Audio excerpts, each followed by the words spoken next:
अस्सलाम वालेकुम। काफ़ी दोस्तों ने ये पूछा कि पीपल की छाल की राख लेनी है या पीपल की लकड़ी की लेनी है। तो छाल तो लकड़ी के ऊपर होती है डेफिनेटली, इसमें कोई अवहाम नहीं है। तो उन लोग को मैं क्लियर कर दूं कि फॉर एग्जांपल आप कोई और कुश्ता बना रहे हैं या कोई और काम कर रहे हैं, तो उसके लिए आप जो नीचे लकड़ी जलाते हैं बेरी की, किक्कर की या शीशम की जो भी है, तो मकसद है कि उसके नीचे आप बेरी की लकड़ी जलाएं, ठीक है। और या किक्कर की जलाएं, तो उसकी जगह जलाने के लिए आपको पीपल की लकड़ी जलानी चाहिए। तो पीपल की लकड़ी जब जलाएंगे तो उसकी खाक आपके पास काफ़ी ज़्यादा आ जाएगी, उसकी राख जो है वो मिल जाएगी।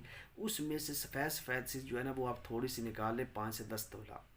तो लकड़ी की राख चाहिए, छाल की राख नहीं चाहिए। ये बात क्लियर कर ले, लोगों ने कमेंट किया तो मैंने कहा उनको थोड़ा सा क्लियर कर दूं। तो इस तरीके से आपने वो राख आधी नीचे रखनी है, 4-5 तोले, 3 तोले, 3-4 तोले ऊपर रखनी है, बीच में तोला रेडी रखनी है। उसके बाद उसको आग देनी है 12-14 घंटे। उसके बाद आपने उस लोग की रगड़ाई करनी है। तो अगेन क्लियर कर रहे हैं कि छाल की राख नहीं, आपने लकड़ी की राख जो सफ़ेद सफ़ेद है वो से निकाल लेनी है, ठीक है। और उसमें आप लोगों ने आग देनी है। यही इसका तरीका है। शुक्रिया।